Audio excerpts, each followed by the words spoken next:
Ayo. Saya Radifa Isnainafila mewakili Majelis Hukum dan HAM. Pada kesempatan ini akan menyampaikan tentang puasa Syawal. Assalamualaikum warahmatullahi wabarakatuh. Innal hamdalillah nahmaduhu wa nasta'inuhu wa nastaghfiruh wa na'udzu billahi min syururi anfusina wa min sayyiati a'malina may yahdihillahu fala mudhillalah wa may yudlil fala hadiyalah. Asyhadu an la ilaha illallah wa asyhadu anna Muhammadan abduhu wa rasuluh. Amma ba'du. Pertama-tama, marilah kita bersyukur atas kehadiran Allah Subhanahu wa taala yang telah memberikan kita kesehatan sehingga pada kesempatan kali ini saya akan menyampaikan tentang puasa Syawal. Yang kedua, sholawat serta salam semoga tetap tercurahkan kepada Nabi Muhammad Shallallahu Alaihi Wasallam yang telah membawa kita dari zaman kegelapan sampai menuju zaman terang benderang seperti saat ini. Yang ketiga, di sini saya akan menyampaikan tentang puasa Syawal dan juga bulan Syawal. Nah, di dalam bulan Syawal ini terdapat 6 julukan atau 6 istilah. Nah, yang pertama adalah tentang bulan kembali ke fitrah.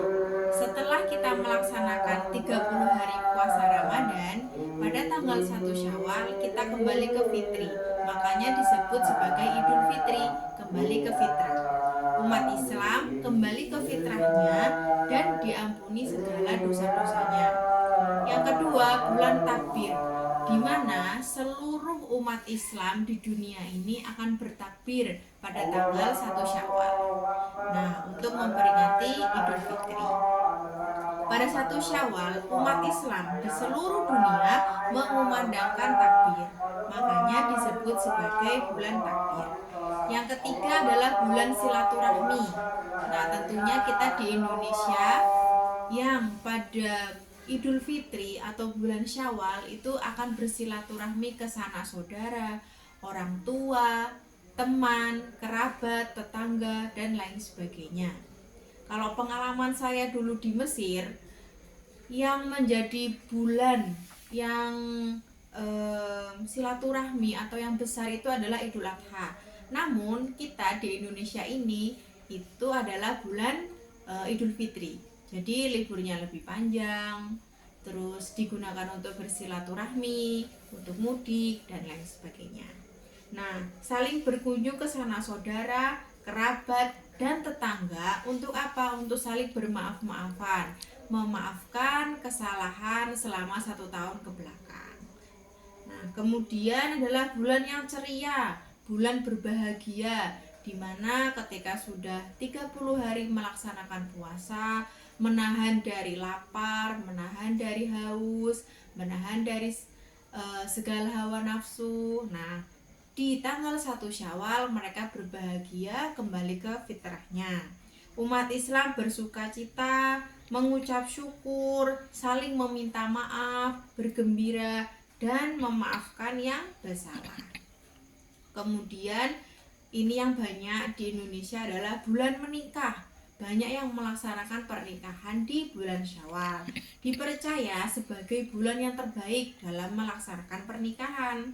Nah, kemudian yang terakhir adalah bulan pembuktian takwa, di mana setelah digembleng selama 30 hari, nah dibuktikan di bulan Syawal ini apakah yang kemarin sudah dilaksanakan bisa dilanjutkan dan bisa istiqomah di bulan Syawal.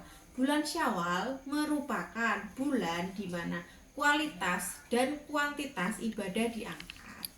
Nah, selanjutnya ada 5 keutamaan puasa Syawal 6 hari setelah Idul Fitri. Nah, 6 hari di bulan Syawal. Yang pertama, membantu memperbaiki amalan di bulan Ramadan. Mungkin ada yang belum sempurna. Nah, akhirnya disempurnakan dengan puasa Syawal dan ibadah-ibadah di bulan Syawal. Puasa Syawal membantu seseorang untuk memperbaiki dan memperkuat amalan yang dilakukan pada bulan Ramadan selama 30 hari. Kemudian meningkatkan pahala. Puasa Syawal dianggap sebagai pahala tambahan setelah puasa bulan Ramadan yang merupakan bulan penuh berkah. Selanjutnya, melakukan puasa Syawal merupakan tanda diterimanya amalan puasa Ramadan. Nah, jadi ketika dia melaksanakan puasa Syawal, berarti dia telah istiqomah di bulan Ramadan. Meningkatkan keimanan dan juga ketakwaan. Selanjutnya dihadiahkan surga. Dalam hadis riwayat Imam Muslim, Nabi Muhammad SAW menjanjikan pahala yang besar bagi orang yang berpuasa 6 hari di bulan Syawal. Nah, dalil atau dasar yang digunakan dalam puasa Syawal adalah dari sahabat Abu Ayyub Al-Ansori. Beliau Shallallahu Alaihi Wasallam bersabda, "Man shoma Ramadhana summa atba'ahu sitta min Syawal kana kasiyamu dahri." Yang artinya, man shoma, barang siapa yang berpuasa Ramadan, barang siapa yang melaksanakan puasa Ramadan, summa kemudian atba'ahu ditambah atau diikuti sita min Syawal, 6 puasa di bulan Syawal, karena kasia mudahrin, seperti puasa setahun penuh. Jadi kita puasa 30 hari ditambah puasa 6 hari, pahalanya seperti puasa 1 tahun penuh. Hadis riwayat Muslim nomor 1164. Nah, apa sih ketentuan di bulan Syawal? Nah, atau puasa Syawal. Puasa Syawal ini hukumnya sunnah. Nah, kalau puasa Ramadan hukumnya wajib. Jadi kalau wajib itu kita harus mengganti ketika kita tidak melaksanakannya, seperti haid atau sakit, kita harus menggantinya. Tapi kalau sunnah boleh dilaksanakan, boleh tidak. Dan ketika kita melaksanakannya, maka akan mendapatkan pahala yang lebih. Kemudian dilakukan selama 6 hari. Jadi puasa Syawal itu 6 hari. Lebih utama dikerjakan sehari setelah Idul Fitri secara berturut-turut 2 hingga 7 Syawal. Tapi kalau dilaksanakan misalnya 1 hari kemudian tidak melaksanakan, itu boleh. Yang penting hitungannya 6 hari di bulan Syawal.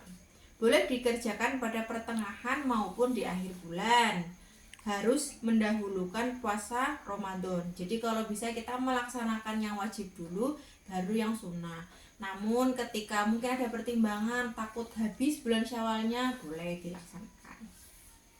Kemudian puasa Syawal dan keutamaannya. Setelah menjalani puasa Ramadan selama 30 hari dan bergembira bulan yang ceria di merayakan Idul Fitri, umat Islam dianjurkan untuk melanjutkan ibadah dengan berpuasa selama 6 hari di bulan Syawal, yaitu puasa Syawal. Nah, terdapat peristiwa-peristiwa penting di bulan Syawal. Yang pertama adalah Perang Uhud. Nah, perang ini terjadi berdasarkan motif dendam kaum Quraisy akibat kekalahan dalam Perang Badar dari umat Islam. Perang Uhud terjadi pada tahun ketiga Hijriah dan dimenangkan oleh kaum Quraisy. Kemudian pernikahan Nabi Muhammad SAW juga di bulan Syawal.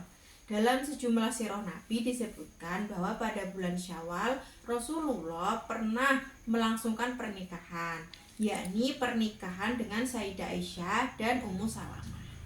Kemudian lahir dan wafatnya Imam Bukhari. Nah, siapa yang tidak kenal Imam Bukhari? Imam Bukhari dikenal sebagai ulama hadis yang paling banyak meriwayatkan hadis-hadis yang sahih. Pada bulan Syawal Imam Bukhari lahir dan juga beliau wafat. Kemudian ada Perang Taif. Perang Taif terjadi pada bulan Syawal, tahun ke-8 Hijriah. Setelah meletusnya Perang Hunain. Pada Perang Taif, pasukan Islam mengejar sisa-sisa pasukan Quraisy yang melarikan diri dari Perang Hunain. Nah, mungkin itu yang sedikit yang bisa saya sampaikan.